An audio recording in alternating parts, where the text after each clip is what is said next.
The discrimination against men advisors. I had to chuckle at. It's been going on for a long time, man.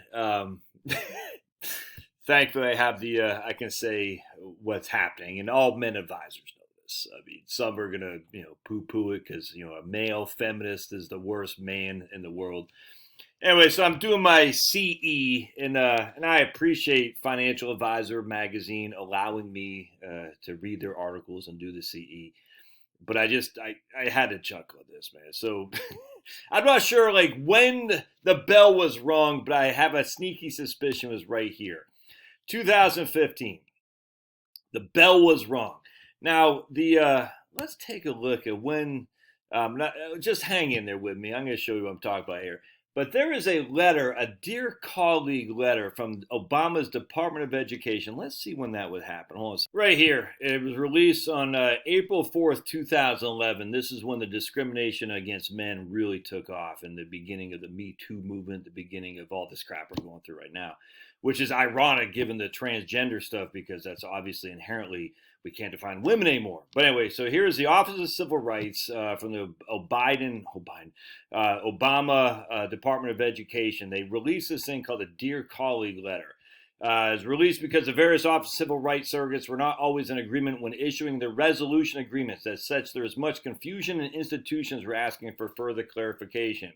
It was clear this letter took a different tone from other guidance in the past, as the letter includes statistics on sexual violence, as 1 in 5 women are victims of completed or attempted sexual assault. We all know that's fake. It's fake. I mean, it's fake. It was nuts. Anyway, so this was the beginning of the end of just basic common sense in America and higher education. And again, and then it just everything flows down. It flows down. Culture. The left culture flows downstream.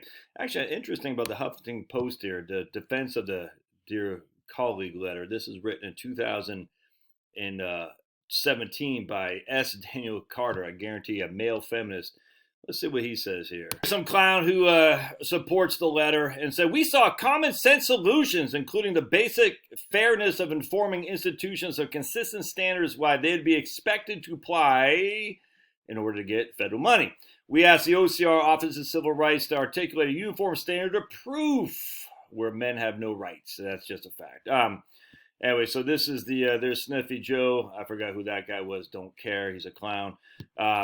Dear Colleague letter, April 4th, 2011. That changed everything. So men literally lost their rights. That's a fact, Jack. And you can disagree. You're wrong without question. You don't know what the hell you're talking about. If Elena Dunham, that rich freaking clown, can basically accuse a man at Oberlin College, but she didn't say his name, but we all knew who it was, of basically raping her, and she can walk away without recourse, and this guy's forever, and I'm not going to look up his name because I feel bad for him, but that's what happens to go to Oberlin College, dude. Shouldn't go there to begin with, and you shouldn't be messing around, and she just walked away. No issues whatsoever, and he was investigated by the university. All right. What does this have to do? So this changed everything, man. This is the beginning of everything anti-male bias. And so we go down, and you can read about Title IX, and you can read about all that crap. And you should. But we see, May 2015, young advisors to watch. Huh. So let's keep going, shall we? And you see, it's a lady. Isn't that interesting? Let's go to May 2000. And look, watch this. What happens? This pop up. Let's see what it is. I'm going to show you. Liz and Leah's tax optimize 1,000. Ladies. Interesting. We're going to go to 2016. A woman, young advisor to watch. Interesting. We're going to go to May of 2017. I guarantee it's the same thing. And you're going to say, young advisors to watch. A person of color. All right. And then we're going to go to 2018. Young advisors to watch, a rich white girl. We're going to go to 2019. Young advisors to watch, I don't know, some person of color, I suppose. We're going to go to 2020. Young advisors to watch. See a pattern here? See a pattern? And we're going to go, oh my goodness, 2022, young advisors to watch, and 2021, young advisors to watch. Oh, by the way, check this out. Hold on a second. Got Invest in Woman with Donna Brazil of all people. Gene Edelman, who assume is married to Rick Edelman. Then we got Maddie Dykewald, who assuming is married to Ken. So basically, it's weird how Donna Brazil, she's basically she's a liar. She stole the campaign from Bernie Sanders. Everybody knows this. She's fake, dude. She's a liar. We all know this, and yet for some reason, FA magazine is still sponsoring her. We got her living off the name of her husband, her living off the name of her husband. You could be offended by that. Don't care. Don't care. We know what's happening here. Now, actually, with Rick Edelman and Gene, I'm a little bit more, what's the word I'm looking for? Sympathetic for Gene because she was part of the Rick Edelman team. However, Rick Edelman was in WMAL when I was growing up, when I got out of the Army in Washington, D.C. in the late early 90s.